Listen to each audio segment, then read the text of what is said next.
के अजीम और जलाली नाम में आप सबों की सलामती हो। आज सुबह हमारा दिल खुदावंद की शुक्रगुजारी से भरा है कि खुदावंद ने हमें एक बार फिर जिंदों की दुनिया में ये मौका दिया कि हम लश्करों के खुदा के कलाम को लेकर आपके सामने हाजिर हो सकें। और आज हम जिस तरह हम पिछले दिनों में ईद क़यामतुल मसीह के अयाम को मनाकर आए हैं, इसमें हम आज देखेंगे कि खुदा यीशु मसीह का जब बदन 3 दिन और 3 रात वो कब्र में था, तो खुदा यीशु मसीह की रूह जो कि आलम अरवाह में थी, उसने क्या बड़े काम किए। और आज हम 4 बड़े काम खुदा यीशु मसीह के आलम अरवाह में जो उसने किए देखेंगे। उसमें जो पहला बड़ा काम था और जिसके मुतलिक हम देखते हैं कि खुदा यीशु मसीह को जब सलीब पर चढ़ा दिया गया, लटका दिया गया, गो कि उसमें कोई गुनाह नहीं था, लेकिन हमारे गुनाहों की खातिर आप सब जानते हैं कि खुदा यीशु मसीह जो थे वो सलीब पर चढ़ा दिए गए। और इस बात का तज़किरा करता, इस बात की तस्दीक करता हुआ हमें खुदा का बंदा यूहन्ना नजर आता है। और यूहन्ना पहला बाब उसकी 29 आयत में लिखा है, देखो ये खुदा का बर्रा है जो दुनिया का गुनाह उठा ले जाता है। Praise God. यहाँ पर अब अगर हम इस बात को देखें तो पुराने अहदनामा में हमें खुदावंद के कलाम के अंदर अहबार 16 बाब और उसकी 21वीं से 22वीं आयत में मिलता है कि जब सरदार काहिन हारून जो था वो खुदावंद की हजूरी में जब यौम कफारा के दिन 2 बकरे लिए जाते थे, जिसमें उन 2 बकरों पर 2 चिट्ठियाँ डाली जाती थी। एक चिट्ठी जो होती थी वो खुदावंद के नाम की होती थी और एक चिट्ठी अज़ाज़ील के लिए होती थी। और जब पूरा जिस बकरे का खुदावंद के नाम का निकलता, वो खुदावंद के लिए जो था वो कुर्बान किया जाता, लेकिन जो चिट्ठी अज़ाज़ील के निकलती थी उस पर तमाम तर गुनाहों को लाद कर उसको बियाबान में छोड़ दिया जाता था।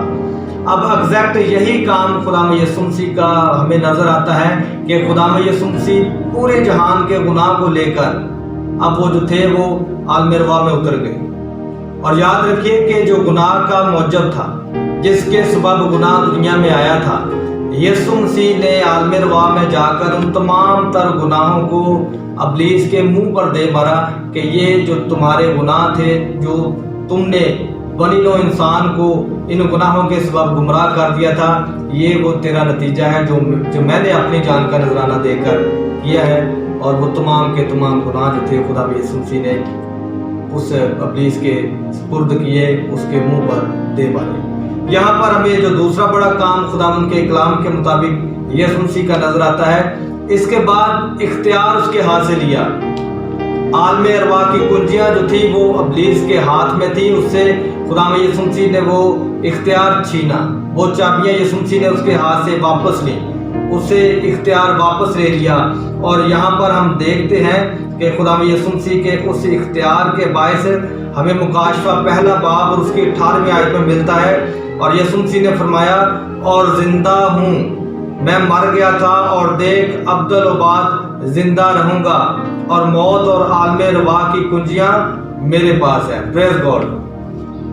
यीशु मसीह के जी उठने से पहले और यीशु मसीह के कफारा देने के बाद, इसके दौरान जो हमें नजर आता है ये इख्तियार इब्लीस के पास था। यीशु मसीह से पहले ये इख्तियार इब्लीस के पास था, लेकिन खुदा यीशु मसीह ने अपनी जान का नजराना देकर ना सिर्फ इख्तियार को लिया, बल्कि इब्लीस के पास जो आलम अरवाह की कुंजियां थी वो तमाम की तमाम खुदा यीशु मसीह के हाथ में आ गई। इससे पहले ये इख्तियार इब्लीस के पास था।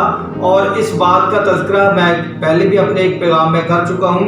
पहला शमूएल 28 बाब उसकी 3 से 19 आयत का जब हम मुताला करते हैं तो हमें शाऊल की ज़िंदगी पर निगाह करना होगी कि शाऊल पर जब फ़लस्तीनी चढ़ आए थे तो उसने क्या किया था कि अपने मुल्क के जो तमाम तर वो जादूगर थे, गो कि उसने उनको अपने मुल्क से जो था वो कट ऑफ किया हुआ था। लेकिन अब यहाँ पर खुदा भी शाऊल के साथ बात नहीं कर रहा था कि मुझे आगे अब क्या करना है, किस तरह फड़ना है।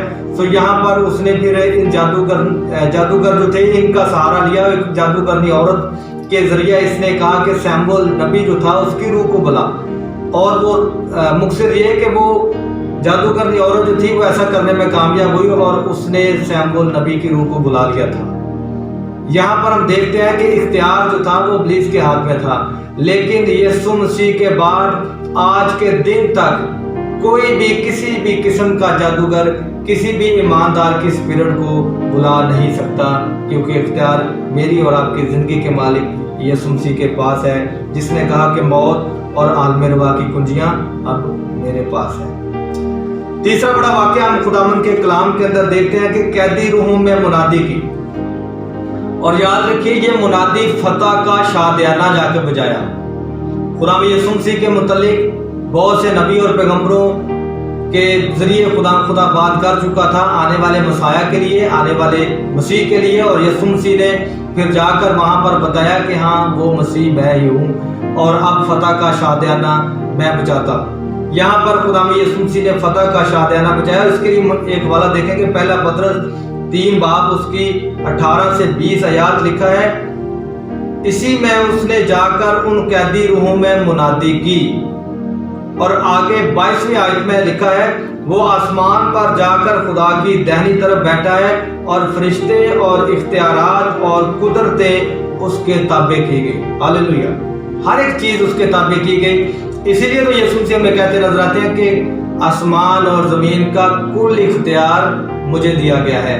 سو یہاں پر خداوند یسوع مسیح نے اپنے جان کا نذرانہ دے کر اس زمین پر بھی اپنے اختیار کو اور بادشاہت کو قائم کیا، اور ہمیں آسمان پر بھی خداوند یسوع مسیح کا اختیار جو ہے وہ ملتا نظر آتا ہے، اور ہم نے پڑھا ہے، اور فرشتے اور اختیارات اور قدرتیں اس کے تابع کی گئی۔ اب یہاں پر اگر ہم اعمال 2 باب اور اس کی 27ویں آیت کو دیکھیں تو یہاں پر مقدس پطرس بھی خداوند یسوع مسیح کی اسی بات کو وہ بتاتے اور پرانے عہد نامے کی ان تمام تر آیات کو کوٹ کرتے نظر آتے ہیں، جس میں خداوند یسوع مسیح نے قیدی روحوں میں منادی کی تھی، اور لکھا ہے اعمال 2 باب 27ویں آیت میں، اسی لیے کہ تو میری جان کو عالم ارواح میں نہ چھوڑے گا اور نہ اپنے مقدس کے سڑنے کی نوبت پہنچنے دے گا۔ اور یہ ریفرنس ہمیں زبور 16 میں ہمیں ملتا ہے، اور یہ تمام تر جو واقعات جو پطرس نے اس لمحے بیان کیے، اور پہلا پطرس 3 باب 19 آیت میں بھی ہم نے اس بات کو دیکھا کہ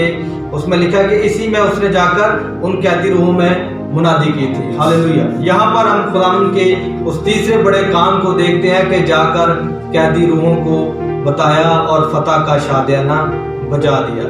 یاد رکھیں یہاں پر منادی یہ نہیں تھی کہ توبہ کر لو میں آ گیا ہوں، منادی یہ نہیں تھی کہ اب تم کو میں موقع دیتا ہوں اپنے گناہوں سے توبہ کرو۔ یاد رکھیے توبہ کا جو عمل ہے وہ مرنے سے پہلے ہوتا ہے، توبہ کا عمل مرنے سے پہلے ہوتا ہے، اور زبور نویس فرماتا ہے کہ قبر میں کون تیری شکر گزاری کرے گا، موت کے بعد تیری یاد نہیں ہوتی، قبر میں کون تیری شکر گزاری کرے گا۔ یہاں پر موت کے بعد یاد نہیں ہوتی، موت کے بعد توبہ کا عمل دخل جو ہے وہ ختم ہو جاتا ہے۔ سو یہاں پر ان قیدی روحوں میں جو باپ ابراہیم کی گود میں تھے، عالم ارواح کے بھی 2 بڑے حصے تھے، ایک حصہ میں جو تھے وہ تمام تر وہ جو روحیں جو کہ ایمانداری کی حالت میں مرتی تھی، جو کہ اس لمحے شریعت پر جو عمل کرتے تھے، خدا کے جو نبی اور پیغمبر اس دور میں جو رحلت کر جاتے تھے، ان تمام کی جو روحیں تھیں وہ باپ ابراہیم کی گود میں ہوتی تھیں، جبکہ اس کے برعکس عالم ارواح میں ہمیں کچھ فاصلے پر ایک دوسری جگہ کا بھی ذکر ملتا ہے، جہاں پر غیر ایمانداروں کی روحیں اور وہ تمام تر جو کہ خداوند کے خوف میں جنہوں نے زندگی بسر نہیں کی تھی ان کا ہمیں تذکرہ ملتا ہے۔ اور یہ ریفرنس ہمیں خداوند یسوع مسیح خود دیتے نظر آتے ہیں۔ آپ کو یاد ہوگا غریب لازر اور امیر شخص کی کہانی، جب دونوں کی ڈیتھ ہوتی ہے تو غریب لازر جو تھا وہ باپ ابراہیم کی گود میں اتارا گیا، اس کے برعکس جو امیر شخص تھا وہ اس کے دوسری طرف اتار دیا گیا، اور اس کے درمیان ایک بڑا گڑھا تھا، نہ تو ادھر والا ادھر جا سکتا تھا نہ ادھر والا ادھر آ سکتا تھا۔ یہاں پر وہ امیر شخص جو تھا وہ چلایا کہ میری زبان پر خداوند اسے بھیج اور یہ قطرہ پانی کا جو ہے میری زبان پر یہ لگائے اور تر کرے۔ پھر وہ ایک بات اور بھی کہتا ہے کہ میرے اور 5 بھائی جو کہ روئے زمین پر ہیں کسی طریقے سے ان تک اس سارے منظر کی کہانی پہنچ جائے اور وہ بھی اپنے آپ کو بچا لیں۔ سو یہاں پر عالم ارواح کے ہم دیکھتے ہیں کہ 2 بڑے حصے تھے۔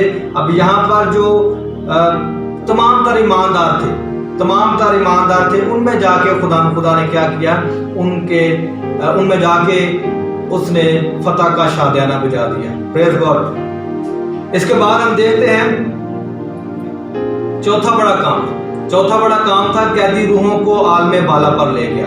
فتح کا شادیانہ بجانے کے بعد ان تمام تر قیدی روحوں کو ابلیس سے کنجیاں واپس لیں राइट, जो गुनाह का मौजूद था गुनाह उसके सुपुर्द किए और उसके बाद फिर फतह का शादियाना बजाया और चौथे नंबर पर कैदियों को खुदा में यीशु मसीह आलम बाला पर ले गया।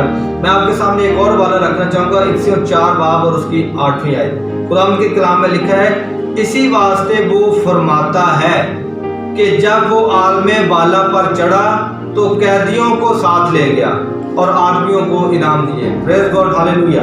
अब इसी बात का तज़किरा हमें पुराने अहदनामे में भी खुदावंद का बंदा बयान करता नजर आता है। ज़बूर 68 उसकी 18वीं आयत में यही पेशन गोई आपको मिल जाएगी, जो कि लिखा है कि जब वो आदमी बाला पर चढ़ा तो कैदियों को साथ ले गया और आदमियों को इनाम दिए।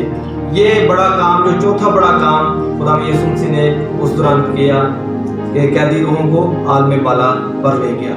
आज खुदा के कलाम के मुताबिक हमने देखा पहले नंबर पर कि खुदा यीशु मसीह तमाम तर गुनाहों को, तमाम तर उस गुनाह के उस बड़े बंडल को जो कि मेरी और आपकी ज़िंदगी का था, उसको लेकर खुदा यीशु मसीह ने क्या किया है कि वो जो गुनाह जिसके ज़रिए आया था उसके मुंह पर दे मारा। दूसरा काम, इख्तियारात, आलम अरवाह की कुंजियाँ उससे ली।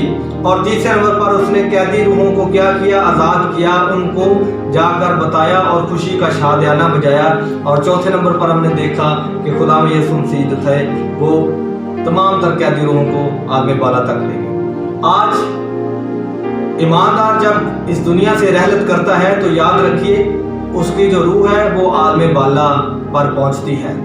लेकिन हर एक वो शख्स जो कि मसीह के बगैर और गैर ईमानदारी की हालत में मरता है, गुनाह में मरता है, उसकी रूह जो है वो आलम अरवाह में जाती है। याद रखिए आज मेरी और आपकी ज़िंदगी में हमने फैसला करना है कि मैंने और आपने कौन सा सफ़र तय करना है, आलम बाला का या वो जहाँ से खुदा में यीशु मसीह तमाम तर कैदी रूहों को छुड़ा कर ले आया है। ये फैसला आज मेरे और आपके हाथ में है। और आज मैं 2 सवालात आपके सामने रखना चाहूँगा।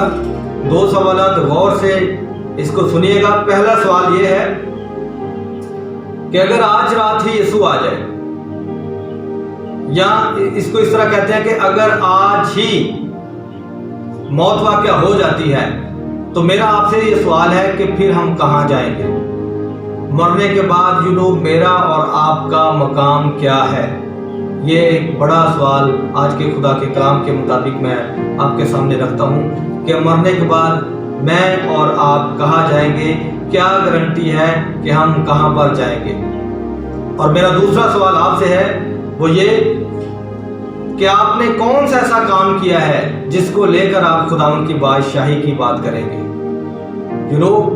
ये सवाल आज मेरे और आपके सामने आ खड़े होते हैं कि क्या हमारा मुस्तकबिल और फ्यूचर क्या है। लेकिन याद रखिए कि जो मसीह में है, जो हकीकी मानों में मसीह में है, उन पर सदा का हुक्म नहीं है। सो उनके लिए बड़ी उम्मीद है, उनके लिए बड़ी उम्मीद जो है वो मसीह के वसीले बर्पा हो जाती है। और अगर आज मेरे और आपके पास पहले सवाल का जवाब नहीं है तो जवाब फिर खुदा का कलाम मुझे और आपको देता है कि हर एक वो ज़िंदगी जो मसीह में है उन पर सजा का हुक्म नहीं है, क्योंकि मेरी और आपकी खातिर खुदा यीशु मसीह ने हमें अपने पाक और पवित्र लहू से खरीद लिया है। दूसरा बड़ा काम और दूसरी बड़ी बात और दूसरा बड़ा सवाल वो ये है कि हमारे पास आज आसमान की बादशाही हासिल करने के लिए क्या बड़ी उम्मीद है, हमारे पास क्या है कि हम उस बात को लेकर आसमान की बादशाही में दाखिल हो सकेंगे। ये मैंने और आपने आज देखना है, क्या हम रास्तबाजी के कामों के ज़रिए जो है वो रास्तबाज ठहराए जाएंगे? क्या हम अच्छे काम करने के ज़रिए हम खुदा को पसंद आ जाएंगे? क्या हम हमेशा की ज़िंदगी के वारिस हो पाएंगे? याद रखिए कि हमारे रास्तबाजी के काम, जो हमारी नेकी के काम है ना, हम जिस तरह की नेकियां कर रहे हैं, खुदा माफ़ करे, खुदा को इस तरह की नेकियां पसंद नहीं है, क्योंकि वो हमारे दिलों पर निगाह करता है, वो हमारी सोचों पर निगाह करता है, वो हमारे ख्यालों को जानता है। वो खुदा है जो दिलों और गुर्दों को जांचने वाला खुदा है, जानता है कि हम किस तरह से दूसरों के साथ नेकियां करते हैं। तो जिस तरह से हम आज नेकियां कर रहे हैं, खुदा माफ़ करे, हम इस तरह से माफ़ नहीं किए जाएंगे। आज ہم نے دیکھنا ہے کہ ہم نے آسمان کی بادشاہی میں کس طرح داخل ہونا ہے، اور وہ ایک ہی راہ ہے۔ میں آپ کو بتا دیتا ہوں، جس نے کہا کہ راہ، حق اور زندگی میں ہوں، اور وہ نام یسوع نام ہے، جس کے سامنے ہر ایک گھٹنا کو جھکنا ہوگا، خواہ وہ آسمانیوں کا ہوگا، خواہ وہ زمینیوں کا، خواہ کا جو زمین کے نیچے ہے۔ آج یسوع نام کے سامنے جھکنا ہوگا۔ اسی نام میں ان دونوں سوالوں کا جواب جو ہے وہ ہمیں مل جاتا ہے۔ آمین۔ آئے، آج ایک بڑا چیلنج ہے ان دو سوالوں کو لے کر، اور مجھے اور آپ کو آج یسوع نام کو لینا ہوگا اور اس نام میں بڑھنا ہوگا، کیونکہ لکھا ہے کہ پس ایمان کے بانی اور کامل کرنے والے مسیح کو تکتے رہو۔ سو اس نام کو لے کر ہم نے اس نام کو تکنا ہے۔ خدا کے کلام کے مطابق ہم نے یسوع کے پیچھے پیچھے چلنا ہے، کیونکہ وہی ہمارا اچھا چرواہا بھی ہے، اور وہ نہ صرف ہمارا چرواہا ہے بلکہ وہ یہودا کا وہ ببر ہے جو کہ اپنے بچوں کی پل پل کی فکر کرتا ہے۔ آمین، آمین۔ سو یہاں پر خدا مجھے اور آپ کو آج کے کلام کے وسیلہ سے برکت دے۔